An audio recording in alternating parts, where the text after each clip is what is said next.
is sweltering. 2015 is said to be the warmest year on record, and 2016 could be hotter. That is what scientists are telling us, and they're saying we must act now. How could all these affect us? That is, the impact on our health, food security, water supply, and our general well-being are some of the areas we will touch on today on the program. Welcome to Earth File.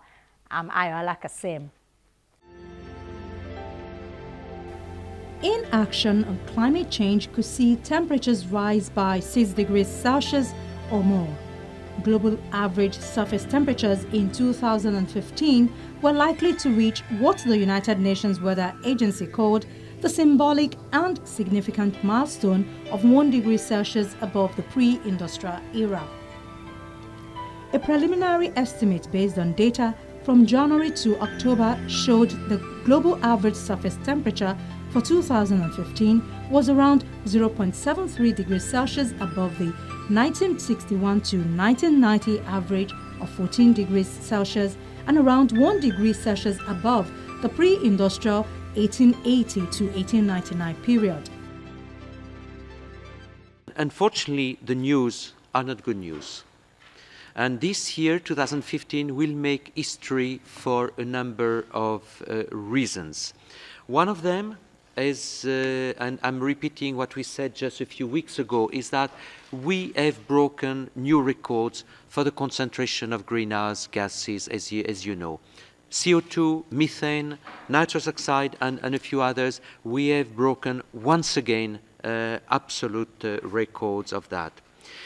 The other reason, which is now we feel very confident we can announce it, is that 2015 will be the warmest year on record. Next year is likely to be warm again because when you have an El Niño,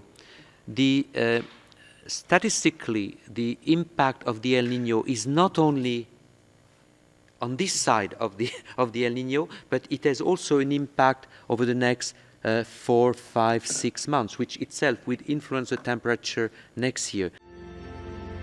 The years between 2011 and 2015 have been the hottest 5-year period on record, with temperatures about 0.57 Celsius above the 1961 to 1990 reference period. Changing weather patterns will also increase the spread of disease carriers and infectious diseases like malaria, which is projected to strike about 214 million people in 2015. Almost 90% of these cases will be in sub-Saharan Africa. Rising global temperatures could put 150 million more people at risk and have a significant impact on productivity, undermining inclusive growth. First, there is no doubt, and then climate change is unequivocal. There is no doubt about it. The second message is that the more we disrupt our climate system, the more we'll face severe, pervasive, disruptive consequences, impacts, and then those may be irreversible. And then the last one is a message of hope. Still, we do have means to build present and better future. Floods, droughts, and cyclones have caused more than $1 trillion in damages and affected over 4 billion people. It accounted for almost 90% of the 1,000 most disastrous events since 1990.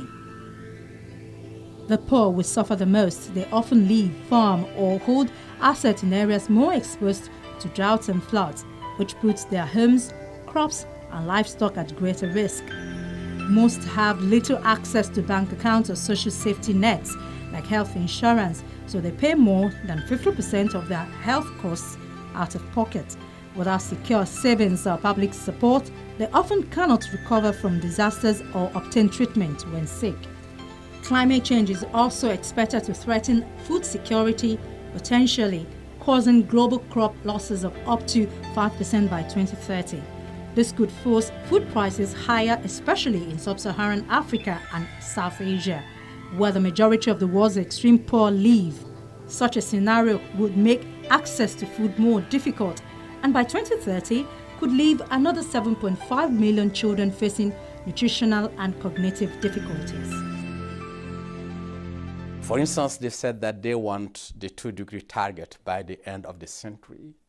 And then clearly what came up with the IPCC report, if that is the case, stringent and urgent action are needed. And then if we delay the action, it will be much more difficult for us to reach that degree. And then starting now, that will require by the mid of the century at least 40 to 70% of reduction of the emissions. And then toward the end of the century, zero emission. That means we completely decarbonize our energy systems or negative emissions. And then those are the findings, and then that means the urgency of the action, because the more we wait, the more it will be difficult, and then the cost will be higher. The World Bank projects that 100 million more people could slide into poverty from climate-related shocks. In a new report by the bank, crops yields could fall by 5% and food prices in Africa could increase by 12% by 2030 if no measures are taken to fight climate change and improve safety nets for the poor. It warned that such shocks could wipe out hard-won gains, leading to irreversible losses, driving people back into poverty, particularly in Africa. Our new report on poverty and climate change shows that in the absence of rapid, inclusive, and climate-smart development, we could have up to 100 million additional people living in poverty by the year 2030. We need urgent and immediate efforts to help poor people and poor countries adapt to this changing climate. The report finds that the poorest people are more exposed than the average population to climate-related shocks, such as floods, droughts, and heat waves, and they lose much more of their wealth when they are hit. In the 52 countries where data was available, 85% of the population live in countries where poor people are more exposed to drought than the average. Poor people are also more exposed to higher temperatures and live in countries where food production is expected to decrease because of climate change. Poor people are very vulnerable to climate shocks, and with climate change, these shocks will become more frequent.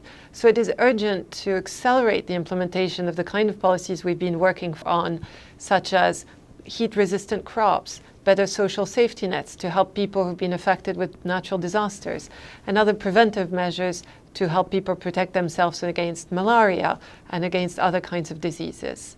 But we also have to take action on reducing emissions of greenhouse gases, because that is the only way to avoid runaway climate changes against which we cannot protect anybody, poor or rich.